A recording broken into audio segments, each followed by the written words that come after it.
Welcome to Pennypack Environmental Center for our first campfire of the season. My name's Pete Kurtz, and we do campfires here Friday evenings during the warmer months, although this year we will see. And I've never done a campfire before with a mask on, but I hope you like the mask. I'm coming to you from Philadelphia Parks and Rec. Here's our campfire. I just want to remind you all the rules for the campfire. The campfire is mine. If anything needs to be done to it, I will take care of it. And I don't want anybody putting anything into the campfire tonight. And if everybody behaves themselves and you're good during the campfire, you can all have a marshmallow at home tonight. So let me see if this will go up.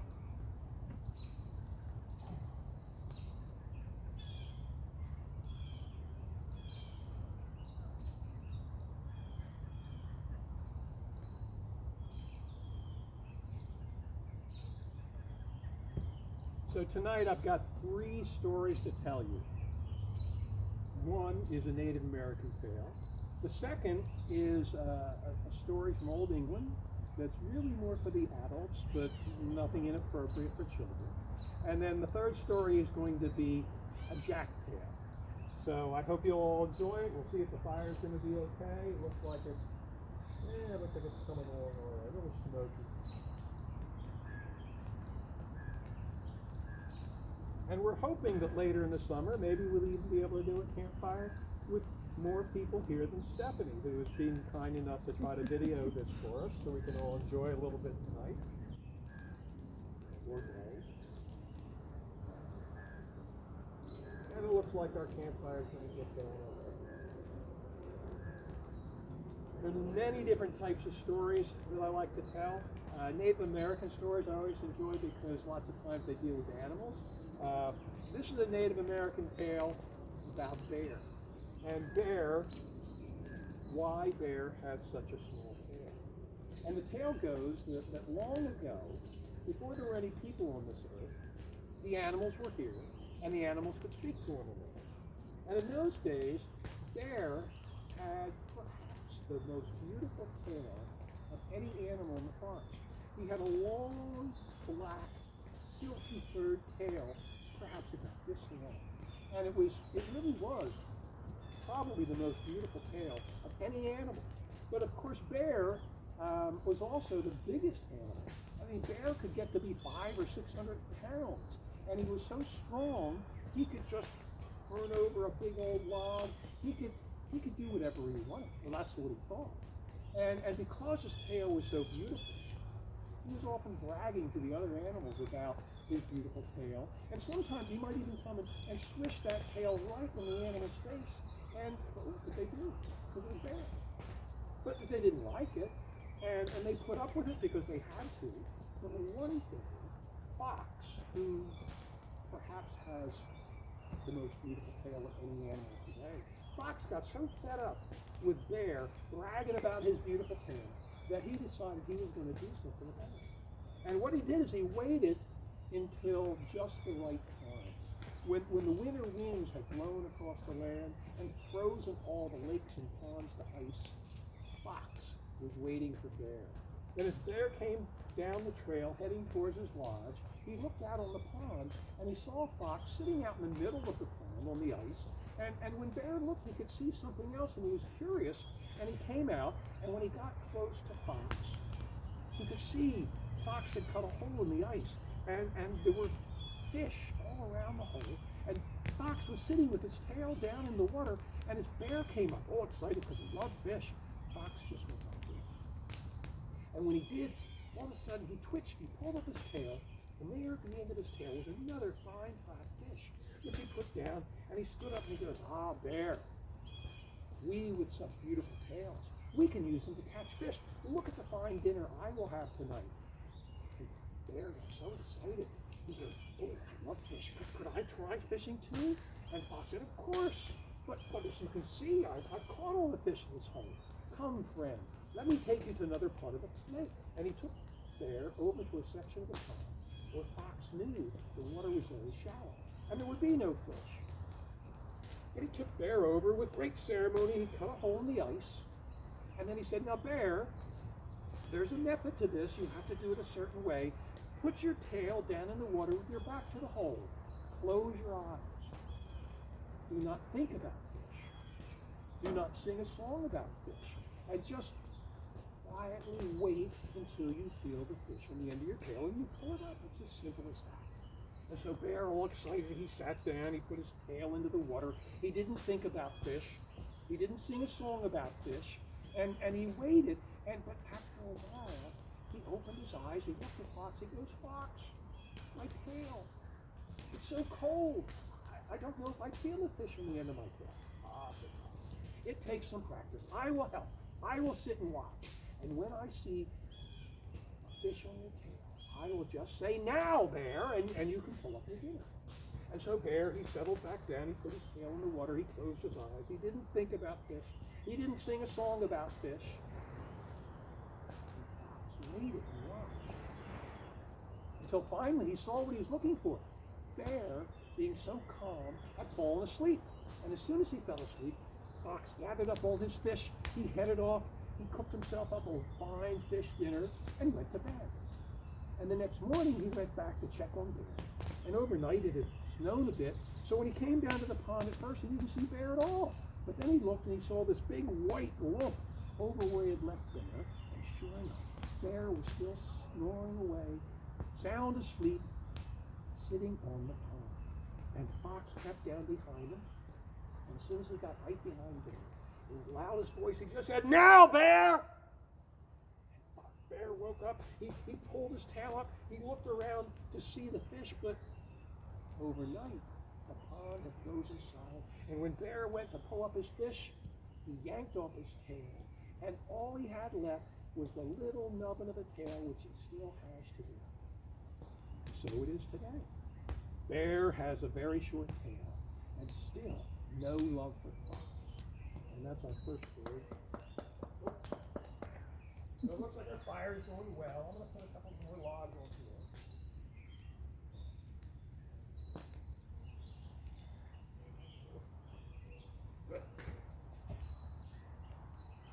All right, well, our second story tonight is from Old England. And in a small village, there was a man who made his living by stealing from other people. He was a pickpocket, and he was very swift of hand. He would go into the crowded village days and by bumping up against someone or just quietly slipping his hand in a crowd, he would pick their purse. And so he made his living. Not a living we can really agree with, but that's what he did. But the problem was, he lived in a small village, and there just weren't that many people with pockets to pick. And so he got an idea, and he moved to London, where there were so many more people, and market day was so busy that there were so many pockets to pick. He was doing great. He was making much more money until one day, when he was on a crowded street, and bumping into people as he always liked to do, he all of a sudden realized somebody had picked his pocket. His purse was wrong. And he looked around because he was in the business. He sort of knew what to look for. And as he looked, he saw a woman off in the distance hurrying away, and he was sure this was the person. And so he chased after her to get his purse back. And as he came along, he got closer to her, he noticed that this woman was a beautiful young bride. And so when he got up to her, instead of getting angry, instead of getting mad at her for stealing his purse, he talked to her. He said, you and I, we're in the same business. We should go into partnership, and between the two of us, we could do even better. And so she joined him, and they did very well working together. And as you might expect, after a good period of time, they decided not only should they be in business, but they should be in life together. And so they were married. And all they could think about was, with his skill and her skill, just imagine the skill of our children. They will be the best pickpockets in the world if they combine our talents. And so, after an appropriate period of time, a young boy was born to the mother. And they were so excited, except when the baby was born, and the midwife presented the baby to the mother and the father, they were horrified. horrified because the poor boy's right hand was atrophied and frozen against his chest, just like this. And they were beside themselves. They didn't know what to do. And they began taking the boy to different doctors to see if they could find some cure for their poor infant. But no matter who they took them to, the child just didn't seem to respond to any treatments. Until finally, they took him to a very expensive doctor that usually only dealt with the rich and the famous. And the doctor looked at the child and poked at the child and was trying to see how his eyes and his reflexes were. So the doctor reached into his pocket and he pulled out a large gold watch on a gold chain, and he held it in front of the baby and he rocked it back and forth to see if the baby's eyes would follow the watch, and they did. He could see, look, you can see the child is responding. I don't understand why his hand is atrophied, but all of a sudden, as they were watching, the child's hand began to move. And as the hand pulled away from the baby's chest, it turned and reached for the gold watch, and as it did, out dropped the midwife's gold ring. And that's our second story. So it looks like our fire is going well. We'll be just right for toasting marshmallows by the time we're done here. Of course, I guess you can do that on the kitchen stove or build a little fire in the backyard or somewhere else. So our third tale tonight is a story about Jack. And there are many different Jack stories. Sometimes Jack is old, sometimes Jack is young, sometimes he's very smart, sometimes he's dumb. But one thing about Jack is he's always lucky. And so this is a story about Jack when he was just a young boy. And it's the story of Jack when he got his very first job. And the story goes that Jack, he lived with his mother and his brothers Will and Tom on a farm at the end of the hill off in the woods. And they basically lived on whatever they could grow and maybe animals they raised. They took care of themselves. There was a little town not too far away off the road that went by the creek and over the hill. But Jack pretty much spent his time at home, and he was the youngest in the family. Jack was his mother's baby, and she treated Jack like a king. He could do whatever he wanted, and he didn't have to do any chores. He didn't have to set the table. He didn't have to feed the chickens. He didn't have to make his bed. Jack didn't have to do nothing because he was his mother's baby. And that's what she would always say. She'd say, Jack, you're my baby. You don't have to do nothing for me, and I'd do anything for you. And Jack, he just grew up this way. But he would do whatever his mother told him. He was his mom's baby. He was a very good boy. And his mother, he knew, would do anything for him that he wanted. And so one day he went to her and he said, Mom, I'd love to go into town and make some money. Could you give me some money so I could go into town? And she goes, Jack, if I had any money, I would give it to you, but we don't.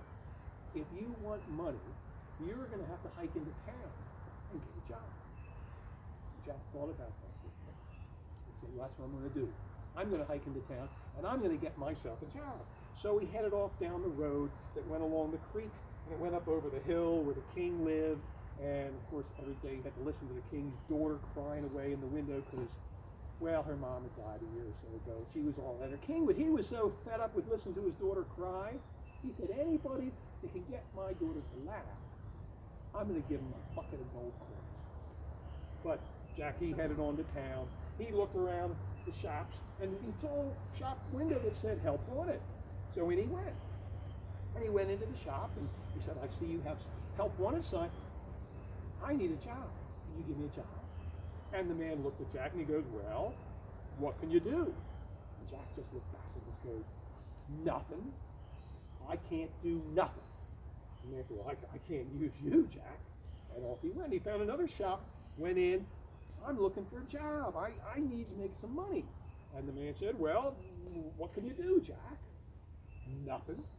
I can't do nothing. And all through town, the same, he didn't get a job. And he got sort of frustrated. He finally headed off home, headed back on the road. He hadn't barely left town when he saw this nice farm on the side of the road. And Jack, he grew up on a farm. And he had seen his brothers doing all sorts of jobs. He knew there were all sorts of work on a farm. So he went up, knocked on the door, and the farmer came out. And Jack said, "I'm looking for a job. Could you use any help?" And the man looked at Jack and he goes, "Well, what can you do?" I said, "Jack, he has some smarts." So he said, "I can do anything." And the man said, "You are just the man I need." And he handed him a rake and he said, "It's late in the day. Let's do a little work now. You can rake up all this front yard and then come back into the rake." So Jack, he was all excited. He did all this work, cleaned up the yard, and went up to the door and handed the man the rake. And the man said, "Well, you got to get paid." Jack, he was all excited. He thought he'd have to work all week to get paid, but the farmer said, "No, I like to square up with my workers every day. So hold out your hand." And Jack put his hand out, and the man put a nice silver quarter right in his hand. Jack had never seen money, and a quarter in those days was worth something. So Jack, he was so excited. He took that quarter and he started heading on home down the road along the creek, and he's flicking that quarter and catching it in his hand, and he's flicking that quarter and catching it in his hand. All the way home, he couldn't wait to show his mom that he had made some money. He was bringing some money home. So just before he got home, there was a log that went over the creek that he had to cross, and he's flicking that quarter, catching in his hand, he's flicking that quarter, and he stepped on that log, he flicked that quarter, and it went off, and it flew down in the creek, and the creek took it away. He had nothing. So he went home, and he told his mama everything that happened, and she heard about how he lost this quarter, and she said to him, "Jack, when you get paid, put it in your pocket. Will you do that for me, Jack? Tomorrow, when you get paid, just put it in your pocket and bring it home safe and sound." And Jackie goes, "I'll do it, Mama. I always do what you tell me. I will put it in my pocket when I get paid, and I'll bring it on home." So Jackie went back to work the next day. And he was working for the farmer, and he was helping in the barns, and they were milking the cows and cleaning up in the barns. And when it came to be paid at the end of the day, Jack went up to the farm and he put out his hand, expected to get some more quarters, and the farmer said, "Well, I got something different for you today, Jack. You helped with the cows. Here's your pay." And he handed Jack a great big bucket full of milk. So Jack, he was just about to leave, and he had that bucket, but then he remembered he had told his mama what his mama said, "Well, when you get paid, put it in your pocket." So Jack, he took that bucket of milk and he got his pocket. He started pouring that bucket of milk right into his pocket. It was tough at first, but finally he got that whole bucket of milk right into his pocket. And he started going home with his leg kind of wrapped, but he got home, and when he told his mama, he kind of shook his head. He goes, "Jack, if the man pays you money, you put it in your pocket. But if he pays you something else and he's thinking," he goes, we'll just leave it in whatever he gives it to you and bring it on home that way. Just leave it, whatever he pays you tomorrow, just leave it in whatever he gives it to you in and bring it on home." So Jack said, "I will, Mama. I always do what you tell me to do." And off he went. The next day he goes to work, and they had taken the milk and let the cream rise, and he and the farmer's wife were churning that cream into butter. And by the end of the day, he went to get paid, and the farmer said, "Well, Jack, let me get your hat." So Jackie took his hat. And the farmer took some big grape leaves and he lined that hat with leaves, and then they took some of that fresh butter, maybe 2 pounds, and put it nicely into the hat. And that was his pay for the day. And Jackie started on home, and it was a warm day. It was that's butter. It was getting all soft, and Jack, it was really hard to walk home quickly with that butter hat in his hand. But his mom had said, "You got to leave it in whatever the farmer gives it to you." So Jack, he couldn't take it out of the hat, but he figured, "Well, it's my hat."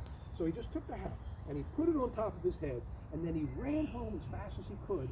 So there'd be the butter, but by the time he got home, that butter had melted, and it had melted all down his front and down to his legs. And when his mama saw him, she goes, "Jack, I can't believe it. I wish I had a biscuit. I could wipe it off your leg to get some of that butter." And he goes, "But Mama, I did just what you told me. I kept it in the hat, and it was all warm and soft."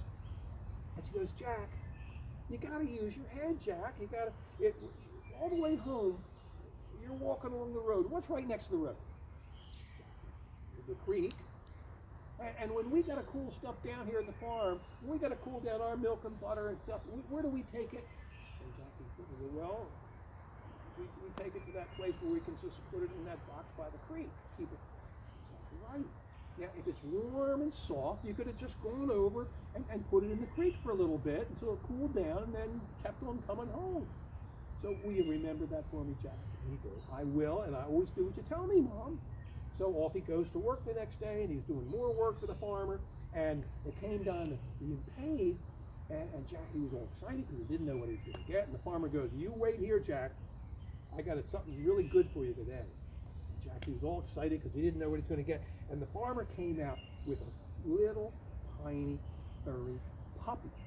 And Jack, he had never had a puppy before. He was so excited, and he took that puppy, and he started on home, and it was going along, and he felt that puppy, you know, and it was warm, and it was soft, and he remembered what his mama said about something being warm and soft. So he took that puppy and he took it down, he put it in the creek and cooled it all down and started on home again and went some more, and the puppy was all warm and soft again. So he must have dunked that puppy in the creek half a dozen times on the way home, and finally when he got home, it was half drowned, and his mama looked at him, she goes, what am I going to tell you? I don't know what to tell you, Jack. Every time I tell you something, it's wrong. But she thought for a second. She goes, well, I got an idea. She went in the back pantry, and she got this big bowl of twine, and she goes, now listen, Jack. If he gives you anything with a neck on it, just take some of this twine and tie it around the neck, and just lead it or pull it on home. You can remember that, won't you, Jack? Oh yeah, Mom, and he took his twine, he took that up to the farmer, and he went and did his day's work, and at the end of the day, well, they had been gathering apples from the orchard and pressing cider, and when it came to get paid, the farmer came up to Jack with a great big gallon bottle of apple cider in a big glass bottle with a big ring at the top at the neck of the bottle. And Jack, he took that bottle of cider, and he was thinking of getting home, but then he thought, well, this has a neck. Cider bottle's got a neck. So he took a string and he tied it around that bottle's neck, and he started leading it on home. Hadn't gone 50 yards. He hit a rock, broke the bottle, and when he got home, he just had the bottle's neck and the string showing his mom, and his mama was like, I don't know what to tell you. You've been working there all week. You haven't brought home a thing. It's like you've been away. You don't have nothing to show for it. And I don't know what to tell you. I don't know what the farmer's going to pay you tomorrow. What? What's he thinking? She goes, I got an idea. She goes back in the pantry, and they had this great big burlap sack and have, I don't know, flour or something, big old sack. And she goes, now Jack, whatever the farmer gives you tomorrow, whatever your pay is, you just put it into this sack, and you just pull it up on your back, and you're walking on home. Do you promise me, Jack, whatever it is, you get paid tomorrow, you're going to put it into the sack, you're going to pull it up on your back, and you bring it home. I will, Mama. I've been doing everything you told me all week. Off he goes to work. He's been working all week. He got it. And finally it came to the end of the day, and the farmer goes, Jack, I got to tell you, you have been a great worker for me. You've been helping me out, and I got some extra special for you today for your pay. And Jack, he was all excited. He's waiting. He didn't know what it was going to be, but he had his sack ready. He was going to put it in the sack, put it on his back. And here comes the farmer out in the back of the barn, and for his pay, the farmer gave him a donkey. And Jack, he had always wanted a donkey. He couldn't believe it. He was so excited. And here's this great big old donkey, and he remembered what his mama said. So he tried to get that donkey in feet first. He started pulling over the back of the donkey, but the donkey didn't like that, and kicking and hee-hawing. And Jack, he was thinking, he tried it again. He took that sack and he got it over the donkey's head, and he was just able to get like the head and the front legs in there, and he was able to lift that up onto his back like this. But of course the donkey's legs were sticking out and sometimes hitting the ground and hee-hawing, making all this noise. And Jack, he started on struggling on home with this big old donkey on the back of the sack, and he's hobbling along trying to get home. And he's just going up over the hill, which was the hardest part, and all of a sudden, right in front of him, there's the king. And the king's yelling and screaming. He goes, Jack, you must be some kind of genius. My daughter's up there. She's laughing her head off. She said she saw some guy down here with a donkey, half in his sack, half on his back. And you made her laugh, Jack. You get a bucket of gold. And he handed Jack that bucket of gold coins. And Jack, he looked at that. And he put that gold coin in his pocket, just like his mom had told him, headed on home. And from what I hear, he didn't do a lick of work for the rest of his life. And that's our story. So, hope you enjoyed it.